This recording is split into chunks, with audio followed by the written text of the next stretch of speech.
Trevor! Hello, my sweet boy. Hi. Hello.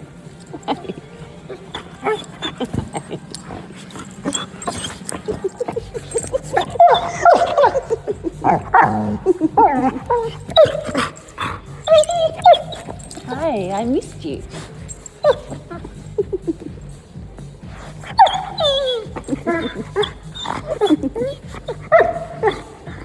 Hi.